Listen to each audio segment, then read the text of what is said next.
Tena Bino Baïba Sobazali Kwandabiso à travers la Mwana Mongala Télévision. Devant la caméra, c'est bel et bien Jasco Boulou, journaliste à la Mwana Mongala Télévision.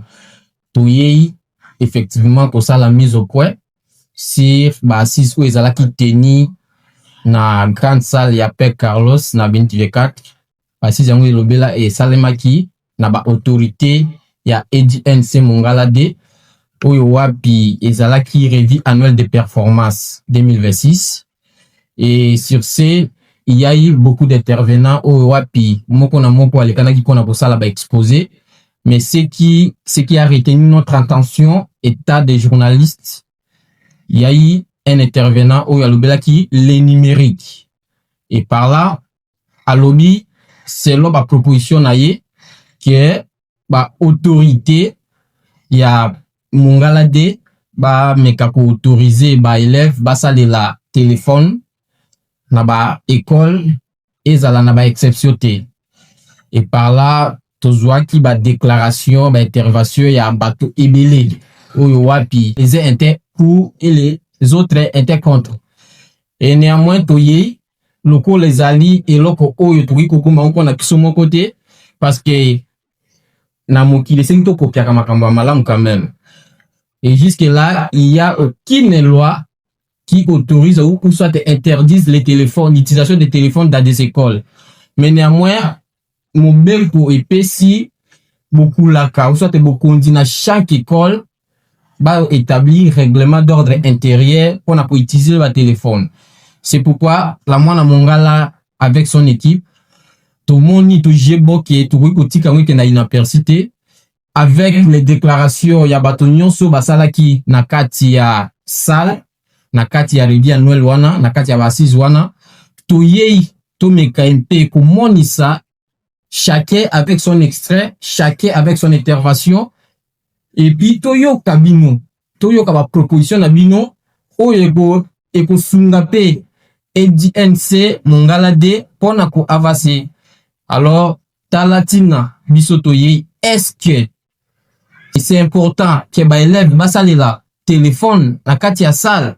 Est-ce que c'est pas aussi important que ba pek sa téléphone tandis que le numérique ba record na vie lelo et sengi mwana ba kosela ordinateur mwana ba kosela appareil électronique pona kosungaye na ba misala musu ba recherche ainsi de suite. Est-ce que c'est le moment porté ya pour autoriser ba élève basale la téléphone? Voilà pourquoi la Mwana Mongala Télévision toyé tout monde sabino et toyo kabino toyo kaba proposition na bino et restez toujours là. Alors na kati ya ba intervention ya bato, excusez-moi tozala na honneur ya koyo kapé point de vie. Il y a un grand comédien de la place, un grand comédien, je vous dis, Joker Ekoli, auto invité à prendre part toyo kapé intervention na sur utilisation ya téléphone na kati ya l'école na biso na Bumba. Alors bozalaka wana tozoya na ba nouvelle mosusu botala ba intervention ya moto na moto botala ba déclaration ya ba participant ya rap ya ba assise ya rap wana nde tokozongela bino pona ko clôturer émission na biso soit mise au point na biso. Merci. Nous devons expliquer aux enfants dire que les enfants peuvent utiliser le téléphone, mais quand? C'est ça le problème. Parce que pendant que l'enseignant enseigne, ils sont occupés par l'utilisation des téléphones. Ils peuvent utiliser le téléphone d'après les leçons, les cours et avec des recherches. Moi, j'approuve dans les mêmes idées, mais je souhaite que les téléphones soient utilisés par là, les heures de cours de l'informatique seraient mieux.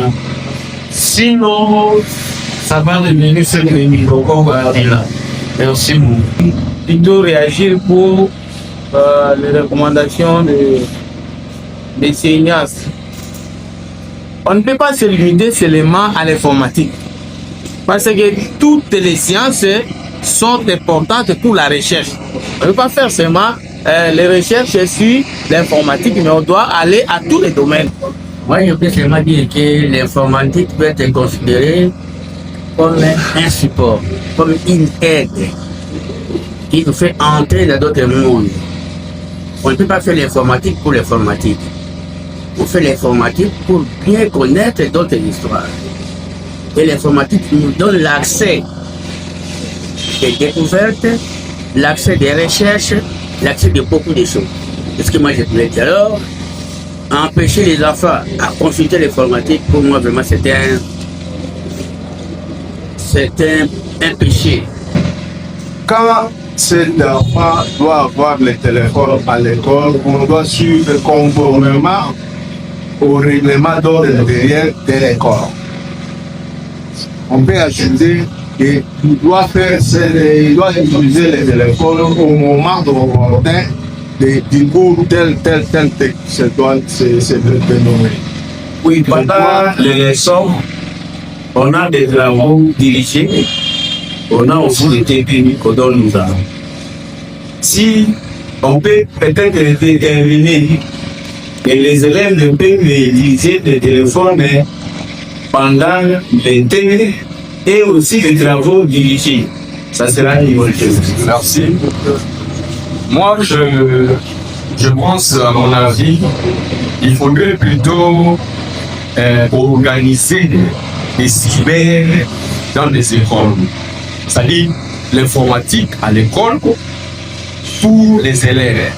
Il y aura des élèves qui viendront consulter là-bas. Moi, je pense nous que sommes ici à nos enfants qui sont arrière. Ça nous dit la charge aux parents peut-être un certain débit. Aujourd'hui, les IM, les items partout. Les élèves utilisent le téléphone Android et c'est devenu comme une obligation et je pense qu'ils ont évolué. Ces enfants-là ont évolué. Moi, je crois que interdire absolument l'utilisation des téléphones à l'école, c'est pas une très bonne idée. Peut-être il faut, comme l'avait suggéré le directeur provincial de la DINACOFE, autoriser les téléphones, oui, mais dans de certaines conditions. Juste pour l'utilisation des outils pédagogiques, des recherches scientifiques, des applications éducatives. Aujourd'hui, nos élèves qui sont à commercial, pendant les états principales, s'il vous plaît, il y a les preuves de pratique qui viennent là où il y a une application qu'on utilise là-bas, banane. Ça vient l'examen d'État. Si ces élèves-là n'ont jamais touché le téléphone, n'ont jamais touché l'Android, n'ont jamais touché l'ordinateur, parce qu'on interdisait à l'école. Imaginez qu'ils se retrouvent à 6e des humanités aujourd'hui et l'examen vient sur une banane, sur l'application. C'est pourquoi vous voyez qu'ils ont beaucoup de difficultés. Je pense que c'était la semaine passée, si je ne m'abuse pas. J'ai lu quelque part en Europe où on était arrivé à une loi qui est sortie interdisant les enfants de moins de 18 ans d'utiliser les téléphones en Android. Alors, ne serait-il pas possible, soit ici on a accepté cela que les élèves utilisent les téléphones au niveau de l'école. Ne serait-il pas possible qu'on différencie les niveaux, soit à partir de tel niveau ou encore à partir de tel degré, soit à partir de 3e, 4e, que les élèves utilisent les téléphones en Android. Et c'est le vrai problème est que on doit autoriser l'utilisation des téléphones. Et le diplomate l'a bien dit. Moi, je pense que utiliser les téléphones est autorisé conformément au règlement, par exemple, d'ordre intérieur des remots. Il nous appartient maintenant, nous gestionnaires, de demander aux chefs d'établissement. Dans les règlements d'ordre intérieur, ils doivent insérer un point par rapport à l'utilisation des téléphones. Il faut insérer un point là et que nous devons veiller à ces points-là. Est-ce que les points par rapport à l'utilisation des téléphones existent dans les règlements intérieurs? Et si oui, on l'utilise par rapport à ça. Bon, tout le reste ici, parce que ces téléphones, on peut l'avoir dans la salle de classe. Mais l'enfant reste avec aussi à l'extérieur, non? Il est avec ça partout. C'est question de sensibiliser, de moraliser, d'éduquer. Les enfants, ce sont des enfants. Même alors, ils peuvent partir avec, même pendant la leçon, je trouve quelle leçon ou informatique ou quelle leçon là. Mais quand ils vont sortir, ils vont quitter l'école, en dehors de l'école, sur la route, ils auront toujours ces mêmes téléphones. Avec, s'ils n'arrivent pas à faire ce qu'ils veulent bien faire avec dans la salle de classe, ils peuvent le faire en dehors de la salle de classe. Et cela ne peut pas. Tuti koyoka ma déclaration ya moko ya ba intervenant oyo ba intervenant qui na kati ya ba assise. Le temps pour nous maintenant ya kosala une étude comparative. C'est bien. Je pense que toza biso nyonso bana ya Congo et puis toyebi niveau ya éducation soit un niveau ya bana na biso lolenge nini ezokendela. Et je pense chacun de nous à cause à l'enseignant, ceux qui ont enseigné aussi mbaka crété, aux enseignants terre bato na losam. Vraiment état journaliste, j'aimerais un peu parler là-dessus, donner mon point de vue si possible. Je pense que à ce qui concerne l'utilisation y a ba téléphone na kati ya ba école, nos autorités doivent d'abord voir le niveau de nos élèves. C'est là la chose la plus capitale.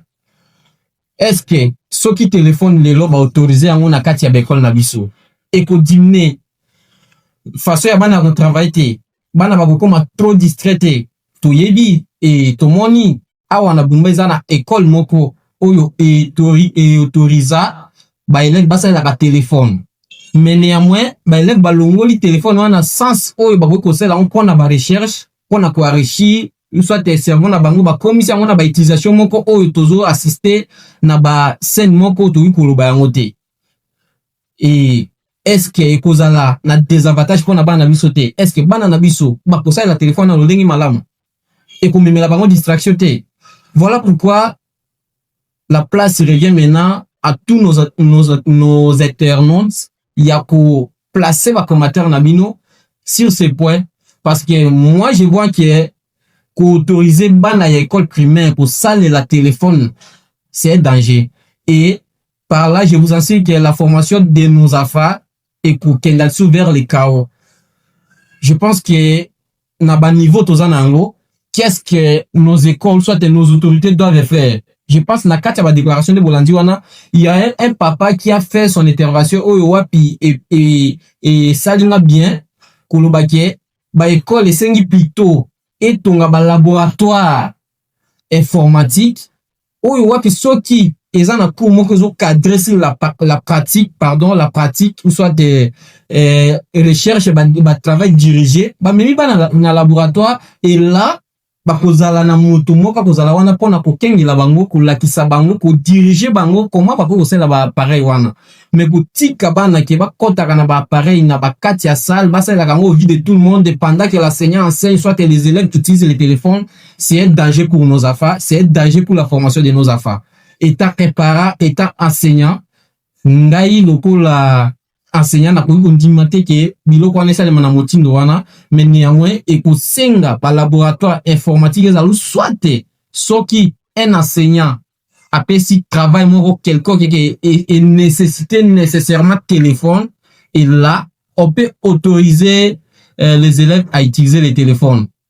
Voilà pourquoi par cette occasion et je profite aussi à dire que na kati ya ba déclaration wana toyoka ki déclaration tozalaki na ba bato o bazali ko représenter anapeko ba anapeko ezali structure oyo ezo représenter ba para wapi papa awana bumba papa Do Jérôme Makila oyo wapi na pesi mbote place nazali ngonga oyo azali kolanda biso yende aza chargé azali président nango tozalaki na président ya APEC et ba déclaration na bango elekala ki wana eliki bolandi yango. Alors je pense que l'état pour nous maintenant il y a pour étudier, il y a pour yeba quoi faire. Est-ce que tu peux autoriser bana so passer la téléphone? Est-ce que ceux qui me bana passer la téléphone avec l'intelligence artificielle, nos élèves ba comment à niveau pour raisonner normalement et quoi affaiblir ba monter. Voilà pourquoi la place revient maintenant to koyamba na kati ya plateau oyo. Et par là je profite aussi à remercier sincèrement les autorités oyo ba autorité ya école ko ba pesi biso place oyo wapi je salue en passant le promoteur Anissé Mopanzo oyo wapi azali promoteur ya Bibiane. C'est un papa, c'est un monsieur qui a l'esprit de développement.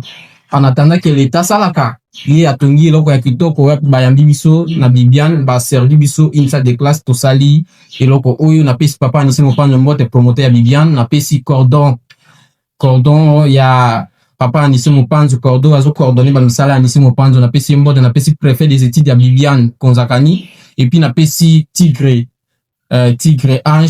Ange Mopanzo na pesi mbote place na zali kolanda biso. L'état maintenant qu'on a biso koyoka pe point de vie ya grand artiste munene mboko grand artiste comédien biesi Joker Ekoli oyo wapi tokoyamba ye tozala na honneur koyamba ye na kati ya plateau na biso toyoka pe point de vie na sur l'utilisation ya téléphone na ba école oyo wapi déjà likangwani lopami selon ba recommandation et koti déjà na kati ya recommandation que esengi chaque école est autorisée ba élève ba banda poser la téléphone et ce n'est pas n'importe quel téléphone, les téléphones ils allaient poser la système Android.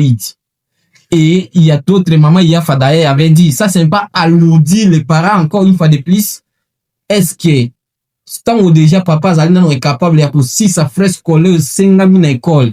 Bon c'est sur papa que non il faut assumer la moindre année Android, ça devient maintenant une obligation. Est-ce que ça c'est pas alourdir les parents?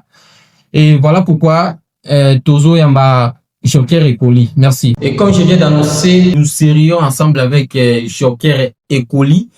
Et voilà pourquoi Toza na sengo ya koyamba Joker Ekoli wa kinapesi mbote Ekoli. Oui, mbote journaliste, mbote pena ba fan nyoso o balingaka chaîne na biso mwana Mongala TV. Mbote pena ba fan nyoso balingaka artiste na bango malgré ba benganga artiste munene. Mais sous la mitali bonanzo tomike. Mbote na batu nyoso balingaka Joker Ekoli Tigre mkuwa moko mona kola na matembela bukabuka la carte qui gagne moto ni pombo. Ko finapesi mbote pango ki musika wele mbote. Est-ce que ça te zamalama? Te ça te oza kamunganga. Parce na tunio ça te zamalama. Po baminganga ndesengi batuna biso sate. Sate za na mudie. Dès na parler maman iti petit nanga na za bien. Oui, bana bango bien la tigresse Nathalie Mikanda. Ana pepele na ton Didier Ekoli ba pepele vraiment. Voilà tout Zana Joker Ekoli. Je viens de l'annoncer tantôt que na kozala na yo et tu assista qui na revue annuelle de performance ya ETNC Mongala D. Wapin ba intégrer que ba école est autorisée bana basa utilisation en téléphone na chaque école et là on n'a pas tenu compte ya ba intégré donc des premières primaires jusqu'aux humanités pour na yo état aussi une icône na mboka oyo wapi osexaka biso trop bien mo alors na éducation aux appels na moi dit ouais est-ce que vous qu'on placer moni ni likolo na décision wana ils a déjà na mesa peut-être ba préfet déjà ba besoin mikanda pour na autoriser ba lancer la téléphone wana vraiment nazo marché ba mona ngate côté wana vraiment bo balusango lisusu babalusango ba tala lesuni kambango bien bandimisango teki sama bon parce que on moni téléphone comme ça les mana denga mape vous savez ti même likolo mbeto osimbi pena mama bweme mama deni ka ko alane ka na téléphone au final siko imaginer na école bane bele baboya na bango tiki siko nde baboya tiki wana yondi miseke no sale la téléphone peut-être enseignant te ailleurs la nika distrait des fois continuer Facebook ota ba aventure nini Joker a publié lelo parce que biso publier ka mikonyos ezambe na ba abonné ou ba chaîne oyo banda ku publier biloko ngonga nyos alors esengi okota abengo ngonga ka ota imaginez ce qui téléphone a aussi le mot oebinde ngomioka so téléphone ici le mot et ça la ma ben oui c'est comme si on bandi misango na cadre ya classe ya ça la classe on a mabe mais je que ozoma na te oza tout direct niveau dala on faut en deux fois des musiques parce que écoutez Joker na niveau pas la 6e mais en biso yoka na mboka na biso tout vraiment na l'état c'est une utilisation ya numérique c'est comme on y ba autorité ba songer na ngo que esengi bana déjà bazalaka à la page en ce qui concerne le numérique pardon est-ce que pour na yozo la trop direct non il faut ba tala ba utiliser ngo au moment attaque bana biso besoin na reta pour na usela ba téléphone makas ceux qui bandingi c'est que non téléphone et ça les lama na la sir que non to kokoma superstar to buta makadi beli parce que depuis TikTok yana mutu nyonso akomani kaka oyebi ke ba artiste babotama Oui, bah, c'est pas moi sikoyo moto olia se basé nanu vraiment ke asenya ye kuna oteya nayoka nanu ateya eozala te mieux vaut afilme ngonga mosusu asenya afilme ndenge baninga bafandi donc aozala à l'aise tu soki mwana 6e quand même et puis bana 6e aussi ko ngongani est-ce que ngongani bana 6e pete bana 6e ngonga kaka ngongo tolanda dissertation ba période wana des fois koza na moi ba recherche moko akobenga pe ba parake no to yaki cours na tongo mais ba bike no to futa mbongo ya likambo boy ne sika ke no ko banda depuis premier ti na suka kuna bango nyoso basala la téléphone mais on nous va bazo to zipe moi na mukana imagine mwana afuti na mbongo ya frais scolaire à cité mbongo a perdu ma cité hein mais on va para sombila et Android omona ngo exactly. Bon, Joker. Donc, akosombe lo téléphone, za téléphone, ok. C'est comme bon ma classe. Joker, ni no koyebi sa ba abonné à moi na mongala télévision bazali kotala biso na oyo concernant ou soit des mobiliers wana oyo wa ezotia ma déjà ezo ezala mise en vigueur na ratfe kaka otozo compter la mois de septembre awa ni no koyebi sa ba tona ba abonné biso bazali kotala biso à travers moi na mongala télévision sur ces problèmes d'utilisation des téléphones na ba école na biso mobeko wana eza faux archi faux konanga parce que téléphone comme des camarade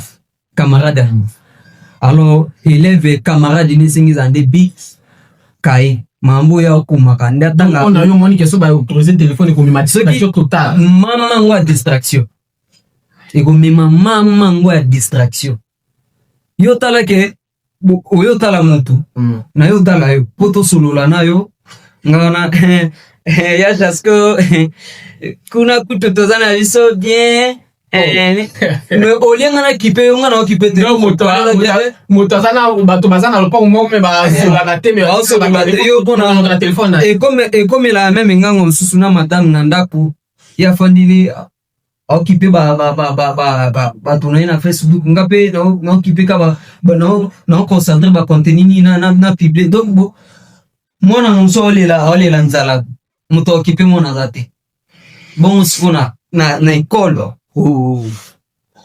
Joker to kabana moi lilo basuka pe opesa bato bazali ko na biso mbote oui lilo basuka téléphone eza na mobier mais na kata classe pardon vraiment bakonzi na ngai au moins eza bana 6e ba période ba komi na ba dissertation bien ba examen d'état so autorisé bango na téléphone na kata ça ok soki bongo nombre ya ba tricheur ba koleka donc ça le bomata kaka na moto iloko ezate po ebike non so ba tuni eloko po na okota kaka na tuni na Google ou bien intelligence artificielle na tuni batinde nga réponse donc na moto vraiment eloko monter za le kukulu na alors po kukulu na eza na nzenge belé na kati esenga tanga kakai na téléphone ba il paraît ba livre peza batiaka ba livre ba mamu mais ils ont mélangé siko ba vidéo ezali donc ba et tondi samina ba distraction ba j'ai au monde alors ceux qui sikoyo to mélanger ngona na beti donc bana ba otalabo ba otamito likolo aedika keno amunika lokaza na kati kuna au filmer asenya ba otindela na otala ngoka lo vidéo donc ozone maté na safety alors téléphone eza nango bien mais eza bien te bote na bato bazali kolanda biso na ntango oyo bato oyo baolanda biso mbote na bino bon bepo baza awa te napesi napesi baabone nyonso ya mwana mongala tv bambote napesi mpe baabone ya chaîne YouTube Koko Buku officiel napesi bino bambote e bafani nyonso balingaka moto Nepombo artiste ya Bokar artiste ya Bokar bato nyonso balingaka nga napesi bino bambote ebele c'est votre artiste Joker Ekoli Tigre moko. Voilà, bana mongala touti wana koyamba et puis koyoka ba déclaration ya artiste na biso artiste comédien Tigre Joker Ekoli oyo wapi seloye wana ezali seloye andimisi te mobeko wana ezala mise en vigueur vu que ko affaibli bana na biso makasi et puis pona ye alobi néanmoins ba autoriser bana ya 6e mais pendant aussi ba examen na ba dissertation et puis ba examen d'état session ordinaire donc pona joker oli apesi point de vue na ye l'état maintenant pona bino ba internaute so bazali kotala biso à travers votre chaîne Mwana Mongala télévision bo pesa biso ba point de vue na bino bo moni ndenge nini est-ce que batika téléphone et bana basala téléphone na basal na ba école et puis ba tenir compte na décrété de première primaire jusqu'à 6e des humanités jusqu'à 4e des humanités ndenge bazo benga mikolo oyo pona bino bo moni ndenge nini. Devant la caméra, c'est Chasco Bungu et derrière la caméra, c'est Isaac Wawina ye azali kosunga biso na réalisation pour botta la biso na montino bozali kota la biso kitoko wana. Vraiment to pesi na bino nyonso mbote toujours s'approcher déjà vers la rentrée scolaire, on ne devrait pas nécessairement laisser ça inaperçu. Maintenant là, on dit misa mwana bandosé la téléphone ndengi joker alobi awa ekomi ma distraction totale. Bana bakota na classe bana pa komi pesa lisusu na ba enseignement parce que ceux qui apportent l'intelligence artificielle nyo se goye la et wana tozo mema déjà faiblesse na ba université kuna tozo su bato ya malonga te ngo pi ba ko défendre couleur ya mboka na biso vraiment université etika polele na bana nyonso ko sa la téléphone deng balingi totika bana ba tanga de premier jusqu'à finir jusqu'à obtenir leur diplôme na cerveau na bango et tant on va convoiter ba études universitaires ou soit supérieures on peut permettre bango utilisation de téléphone mais néanmoins na topekisa te toujours assister bana muspaza na ba téléphone bazo sala ba téléphone alors wana toyebite mubego wana soki kozala vraiment na impact makasi topesi moto nyonso azali kolanda biso mbote na pesi famille na ngamo mbote vraiment. Merci. Ezalaki Wabino Jaspo Bumbo.